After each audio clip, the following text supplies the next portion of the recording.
발표할 예정인데 보상 범위가 너무 좁고 충분하지 않다는 비판이 나오고 있습니다. MBC 뉴스 이유경입니다.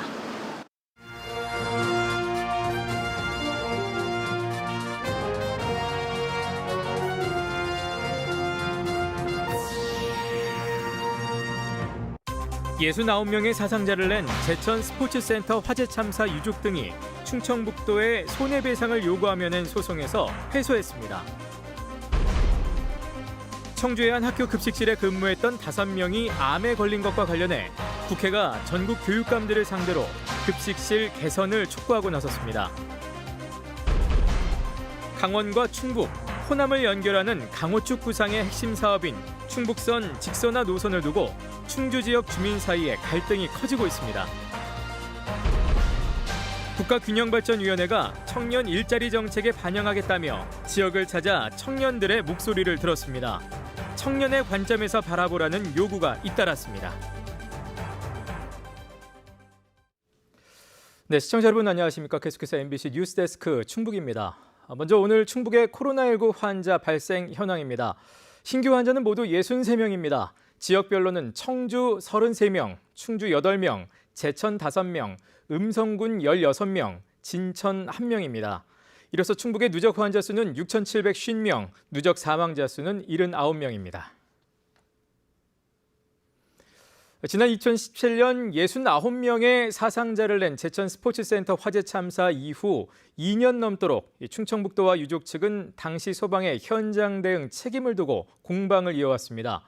끝내 입장차가 좁혀지지 않은 가운데 유족 측은 지난해 충청북도를 상대로 손해배상 청구 소송을 냈는데요. 오늘 열린 1심 선고에서 재판부는 당시 소방 대응에 일부 과실이 있다는 점은 인정했지만 소송을 기각했습니다. 자세한 내용 이지현 기자입니다. 소방 지휘와 장비 지원 권한 등이 있는 충청북도에 줄곧 책임을 물어온 제천 화재 참사 유족 측. 충청북도가 도의적 문제이지 책임 주체는 아니라고 맞서면서 2년 넘게 공방이 이어졌습니다. 결국 유족과 피해자 등 250명은 지난해 충청북도에 164억 원을 배상하라며 소송을 제기했습니다. 지난 8월 변론이 종결된 뒤 2달. 1심 재판부 선고 결과는 기각이었습니다. 청주지방법원 제천지원 민사부 남준우 부장판사는 당시 무전통신 관리와 요구조자 정보 공유, 현장 지휘 등에서 문제가 있었다는 유족 측 주장을 일부 인정하면서도 불에 타기 쉬운 건물 구조와 화염이 빠르게 확산된 점 등을 고려하면 과실과 피해자들의 생존 가능성 사이 인과관계가 있다고 보기에는 부족하다고 밝혔습니다. 기각 선고 이후 재판부는 자신들의 판단이 다 맞는 것은 아니라며 변론 종결 이후 2달 동안 고민한 결과라고 이례적으로 설명을 덧붙였습니다. 재판에 참석한 유족 측은 격양된 반응을 보인 가운데 이번 판결 하루 전 밀양에서는 지난 2018년 발생한 요양병원 화재에 지자체 책임을 인정한 판결이 나왔습니다. MBC 뉴스 이지연입니다. 청주의 한 학교 급식실에 근무했던 5명이 암에 걸린 것과 관련해 국회가 전국 교육감들을 상대로 급식실 개선을 촉구하고 나섰습니다. 한편 국감장에선 김병우 교육감은 30여 년 전 공안 사건에서 최근 명예를 회복한 강성호 교사 건에 대해 백서화하기로 했습니다. 심충만 기자가 보도합니다. 117도 펄펄 끓는 기름 열기와 매캐한 연기. 매일 700인분을 조리하는 학교 급식실의 열악한 환경입니다. 청주의 한 학교에서 5명이 암에 걸리고 나서야 현장의 개선 요구가 본격화됐습니다. 예방 대책 수립하라! 현장의 목소리는 국회에서 이어졌습니다. 서울과 경기, 충북 등 전국 8개 시도 교육감들을 불러앉힌 국회 국정감사에서 위원들은 사람이 죽어나가는데 언제까지 절차와 예산 핑계만 댈 거냐며 선행적인 실태 조사도 중요하지만 당장 환기시설부터 바꾸라고 다그쳤습니다. 여러 가지 건강상 어려움을 겪고 계신 분들이 산재 신청을 하고 싶어도 학교장 눈치가 보여가지고 산재 신청도 제대로 못하는 이런 경우가 있는데. 교사 출신인 한 위원도 예산보다 교육계의 의지와 추진력이 문제라고 꼬집었습니다. 사실은 급식실 개선하는데 돈이 많이 듭니다. 이런 거 조금씩 하지 마시고 이렇게 추경 예산이 있을 때 과감하게 전체 학교 지역에 있는 급식실 개선이라도 제대로 해보신다든가. 전국 시도교육감 협의회 대표인 최규진 세종시 교육감은 반박하지 못했습니다. 인덕션으로 교체 작업을 작년부터 구체적으로 들어가고 있고 그러거든요. 그런 노력들을 하고 있고 앞으로도 계속해서 해야 된다고 생각을 하고. 한편 30년 전 공안 사건 누명으로 해직됐다. 최근 재심에서 명예를 회복한 강성호 교사 사건과 관련해 김병우 충북교육감은 재발 방지를 위한 백서화 사업을 검토하겠다고 말했습니다. 올해 국감에선 성범죄 피해를 호소하며 극단적 선택을 한 청주 여중생 사건 등은 특별히 언급되지 않았습니다. MBC 뉴스 심충만입니다. 대학 캠퍼스에서 단체로 술을 마시던 대학생들이 방역수칙 위반으로 적발돼 무더기로 과태료 처분을 받게 됐습니다. 청주시는 지난달 28일 새벽 모 대학 캠퍼스에서 술을 마시다 경찰에 적발된 대학생 9명에게 각각 과태료 10만 원을 부과하기로 했습니다. 현행 방역수칙이 허용하는 사적 모임 인원은 백신 접종 완료자가 있더라도 최대 8명입니다. 433억 원. 현재 충청북도와 각 시군에서 청년 일자리 정책에 쏟아붓는 예산입니다. 적지 않은 규모죠. 하지만 433억 원어치의 일자리 정책이 실행되는지 현실에서 와닿지 않는 청년들이 많을 겁니다. 이런 가운데 대통령 자문기구인 국가균형발전위원회가 충북을 찾아 앞으로 어떤 점을 바꿔야 할지 청년들의 목소리를 직접 들었습니다. 일부는 실제 정책에도 반영이 될 것으로 보입니다. 정재영 기자가 현장을 다녀왔습니다. 19살부터 39살까지 충북 청년 인구 46만 명을 위해 시행 중인 청년 일자리 사업은 크게 4개 분야 41가지나 됩니다. 지역 정착 지원 등 취업 지원에 가장 많은 예산을 쓰고 있고 자립 지원을 위한 행복 결혼 공제 사업이 그 뒤를 잇고 있습니다.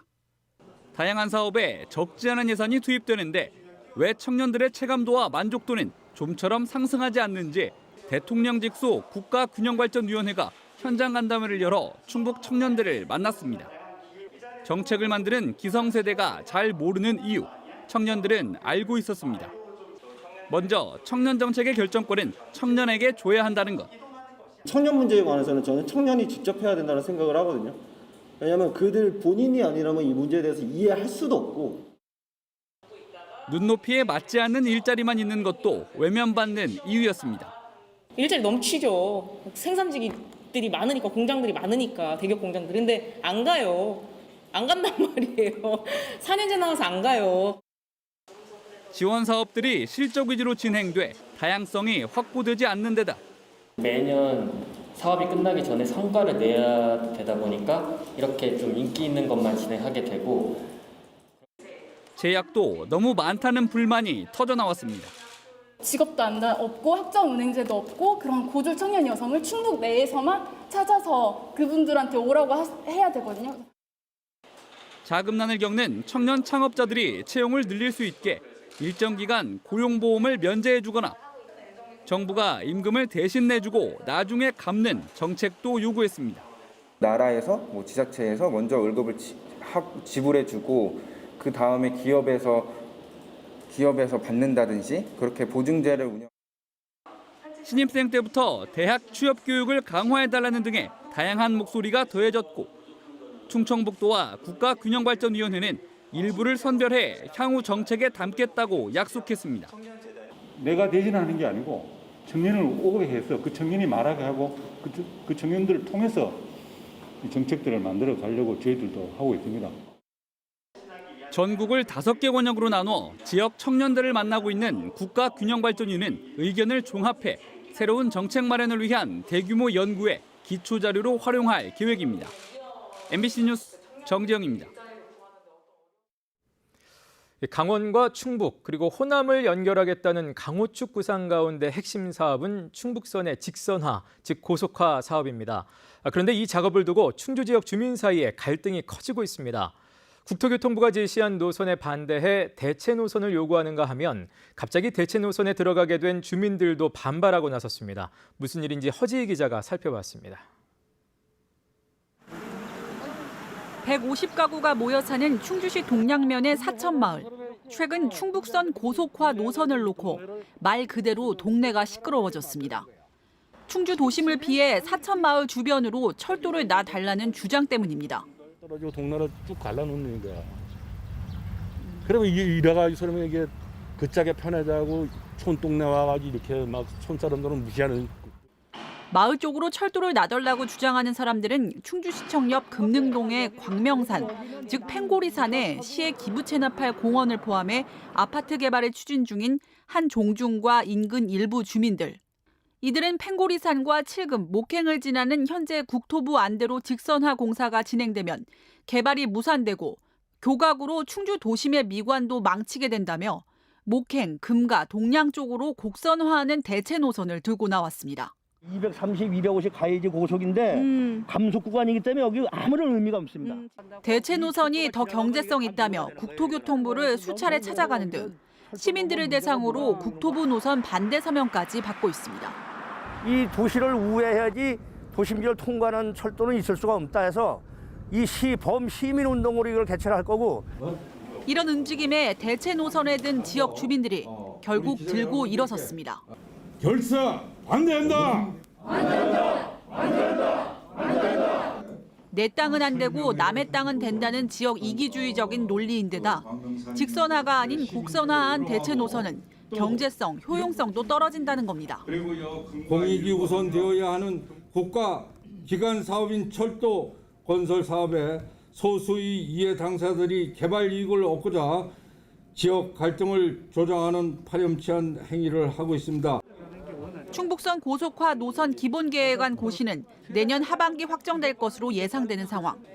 일부는 차라리 어떤 노선이 타당한지 충주시가 직접 입장을 밝히라고 요구하고 있지만 충주시는 현재 국토부 안에서 빠져있는 충주 관문, 달천 구간의 직선화를 최종 계획에 포함시키는 데 집중하고 있습니다. 국토부는 노선을 둘러싼 양쪽 주민 민원에 대해 조만간 답변할 것으로 알려졌습니다. MBC 뉴스 허지입니다. 코로나19 사태가 장기화되면서 인삼 농민들도 직격탄을 맞고 있습니다. 판로가 막히고 가격이 떨어지는 이중고에 시달리는 가운데 일부는 수확도 못하고 있는데요. 보다 못한 증평군이 인삼 소비 활성화에 팔을 걷어붙였습니다. 신병관 기자의 보도입니다. 인삼밭을 돌아보는 농민의 얼굴에 근심이 가득합니다. 수확을 위해 울타리와 지붕을 걷어내다가 인삼 가격 하락폭이 예상보다도 커 작업을 중단했습니다. 일부가 썩을 우려가 있지만 수확은 내년으로 미뤘습니다. 더 나빠질 수도 있지만은 올해 너무 최악이다 보니까 뭐 좀 더 좋아질 때 기대하고 1년을 또 참아보는 거죠. 기다려보는 거죠. 충북 인삼 농협에 따르면 수삼은 지난해보다 20% 정도, 가공용으로 쓰이는 파지 인삼은 40% 가까이 가격이 떨어졌습니다. 코로나19 여파로 인삼 축제가 줄줄이 취소돼 판로가 사라졌고 면세점 판매 화교 대상의 수출도 급감했습니다. 외국도 못 나가지. 국내에 비대면 행사되지. 양은 그대로 있지. 이러니까 다 봐요. 빨리 좀 코로나가 풀렸으면 좋겠습니다요. 보다 못한 증평군이 워킹스루 방식으로 직판장을 마련했습니다. 오랜만에 농민들의 얼굴이 환해졌고 직접 인삼을 고를 수 있어 고객들의 발길도 이어졌습니다. 온라인으로 보면은 저희가 이제 확인을 못 하잖아요. 그래서 여기 직거래 장터 오니까 삶도 확인을 할 수 있고. 전국 인삼의 23% 정도가 증평에서 유통되고 있는 만큼 판로에 어느 정도 숨통이 트일 것으로 증평군은 기대하고 있습니다. 인삼 특성상 수요 계층이 나이가 연령층이 좀 높다 보니까 직거래 수요가 더 많더라고요. 그래서 올해는 지금 워킹스루 방식으로 좀 안전 수칙을 지키는 방향으로 해서 판로가 막히고 가격은 떨어지는 이중고의 위기를 맞고 있는 인삼 농가들. 소비를 늘려 도우려는 노력이 힘과 위로가 되고 있습니다. MBC 뉴스 신병관입니다. 충청권 4개 시민사회단체 대표와 시도지사 또 국회의원 등이 참여하는 충청권 상생발전 포럼이 지방분권형 개헌과 지역대표형 상원제 도입을 촉구했습니다. 충청권 상생발전 포럼은 오늘 청주에서 모임을 열고 수도권 초집중화와 지방소멸 위기를 극복하기 위해 국회와 정치권이 지방분권형 개헌과 지역대표형 상원제를 도입해야 한다며 범국민 개헌운동을 전개해 나가겠다고 선언했습니다. 지난해 9월 출범한 충청권 상생발전 포럼은 그동안 국회 세종의사당 건립과 충청권 광역철도의 국가계획 반영, 또 수도권 공공기관의 지방 이전 등을 촉구했습니다. 충청북도가 공개 유감을 표명한 도교육청의 1박 2일 교감 연수 행사와 관련해 충북교총도 김병우 교육감의 사과를 요구했습니다. 충북교총은 코로나19 예방을 위해 지자체는 물론 일선 학교에서도 동분서주하고 있는데 중간 관리자인 교감과 교육청 간부 등을 1박 2일 연수에 불러들인 것은 학생 안전을 무시한 처사라고 주장했습니다. 이와 관련해 방역 주체인 충청북도는 어제 도교육청에 유감 표명과 재발 방지를 강력히 요구하는 공개 입장문을 냈습니다. 제천시와 옥천군 그리고 괴산군에 오는 2024년까지 소규모 국민체육센터가 건립됩니다. 충청북도는 이들 3개 시군에 5개 체육센터를 짓는 사업이 문화체육관광부의 국민체육기금 공모에 선정돼 국비 52억 원을 확보했다고 밝혔습니다. 대상 지역은 제천시 명지동과 옥천군 청성, 천산면, 또 괴산군 사리면과 간물면, 덕평면으로 이들 지역에는 소규모 체육관과 함께 공공도서관 또는 다목적실이 건립될 예정입니다. 한편 충청북도는 이와 함께 청주 유도회관과 청주와 제천의 종합운동장 등 공공체육시설 9곳에 대한 개보수 사업에 쓸 국비 35억 원도 확보했다고 밝혔습니다. 세계 양궁 선수권 사상 첫 3관왕을 이뤄낸 청주시청 김우진 선수가 특별 포상금을 받았습니다. 청주시는 지난달 미국 양크턴에서 열린 세계 양궁 선수권 대회에서 개인전과 남자 단체전, 또 혼성 단체전 등 3개 부문에서 금메달을 딴 김우진 선수와 홍승진 감독에게 각각 1,300만 원의 포상금을 수여했습니다. 앞서 김우진 선수는 도쿄올림픽 남자 단체전에서 금메달을 따 청주시에서 3천만 원의 포상금을 받았습니다. 영동군이 필리핀 두마게티시와 외국인 계절 근로자 도입을 위한 협약을 맺었습니다. 박세복 영동군수는 온라인 영상회의를 통해 레몰로 필리핀 두마게티 시장과 협약을 맺고 내년 농번기인 4월부터 연말까지 만 55세 이하 농업인력을 최대 100명까지 지원받기로 했습니다. 네, 뉴스데스크 충북이었습니다. 시청해주신 여러분 고맙습니다.